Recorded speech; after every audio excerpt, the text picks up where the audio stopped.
that we will have ears to hear, spirits to receive, and a willingness to do that which we hear. In Jesus' name we pray. Amen. Amen. So, brief correction. I thought I had said lost and found, not lost or found. So it's actually lost and found, and it has bearing.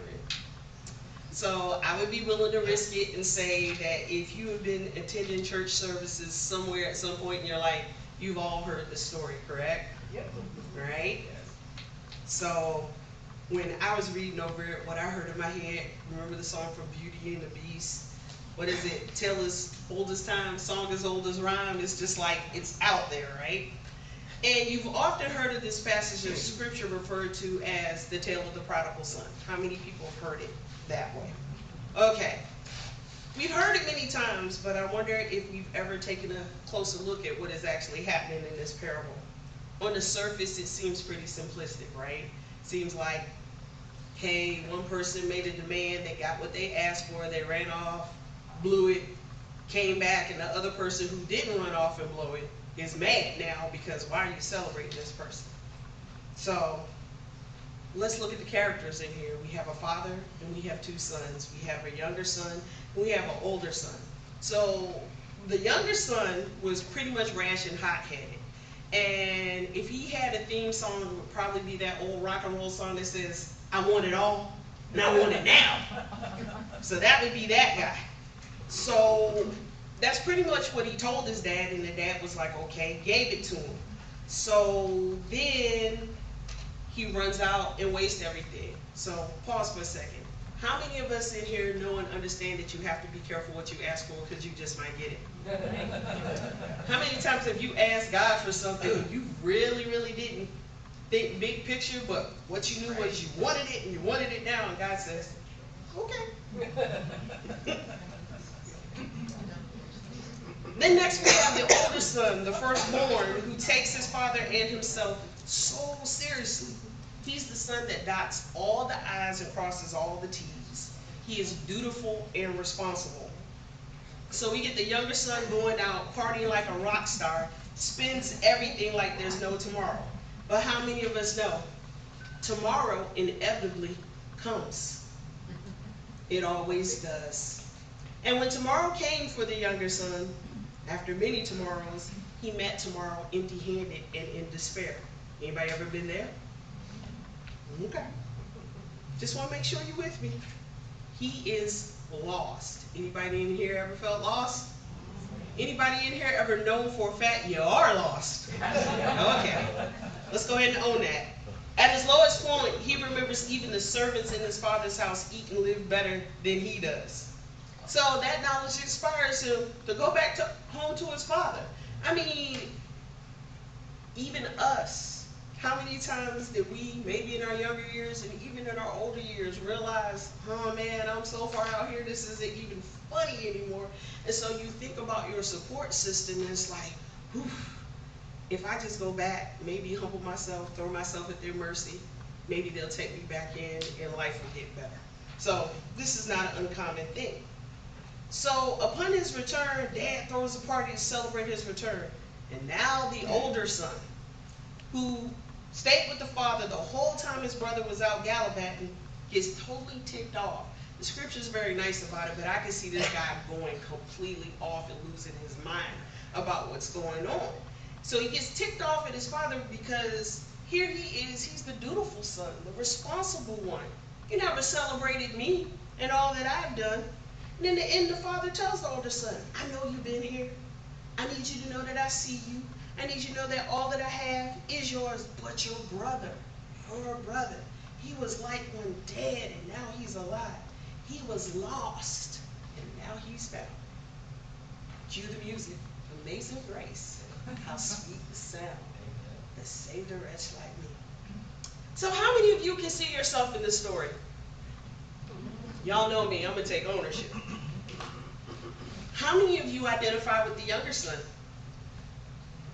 Thank you, thank you. How many of you identify with the older son? This is where all the hands are going to go up. Okay, so let's talk about that.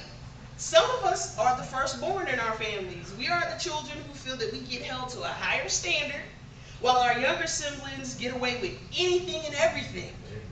See? But conversely, some of us are the younger or youngest siblings in our families, and we often have felt or feel that we get picked on due to our older siblings' resentment. Yeah. Amen.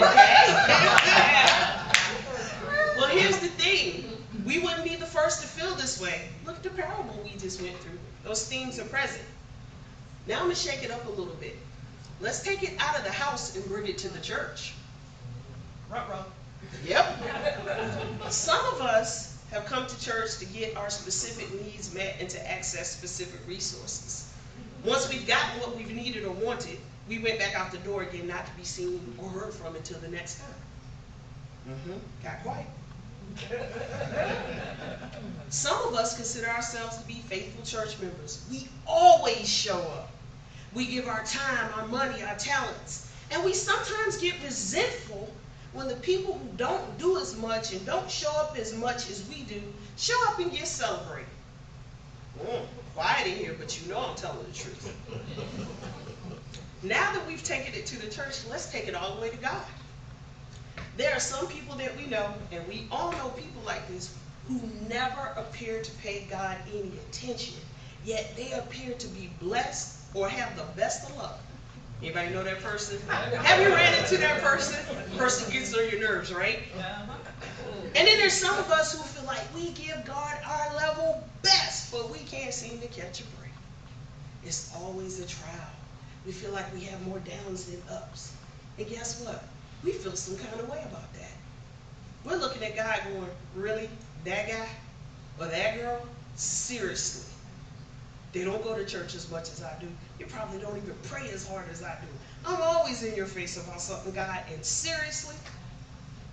So in this parable and in these scenarios, someone appears to be lost and someone appears to be found. What if I told you that's not the case? What if I told you it's not a case of either or, but it's really a case of both and? What if I told you it's possible to be lost and found at the same doggone time? That's why I say lost and found and not lost then found. In the parable, the younger son was lost to irresponsibility, but found the courage to seek his father's mercy and grace. And then we have the older son who, though was found and could be found in the house of the father, he was lost to self-righteousness. He was lost to the concept of love and forgiveness. That's why I say we are both the younger son and the older son, because we do want it all, and we want it now. And sometimes we're guilty of squandering God's grace. But then we remember who we are, and we remember whose we are, and what do? We go running back home as fast as we can. We see our siblings run back home at times to God, and then we get resentful. You want to know why we do that? Because we forget that we too are prodigals at different times. We forget too that we're lost. I might be found in some areas, but I will admit to you I am so lost in some others I don't know what to do sometimes. But that's okay, because that's part of the human experience. We have to remember that we too have been prodigals, and we have run through God-given resources at times. We have been too free with things. We have been reckless with things. Heck, we've even been known to be wastefully extravagant. We go out like rock stars sometimes, but tomorrow always comes. But here's the great news. Just like the word prodigal means spending money or resources freely and recklessly, or being wastefully extravagant, it also means having or giving something on a lavish scale. Guess who that is? That's God. Because God has given grace and mercy to us on a lavish scale and continues to do so. So that is the great news, that no matter how far we go or how lost we may get, we can always be found, because nothing and no one is lost to the Lord. May that always be so as we continue to live in the both and. Amen. Amen.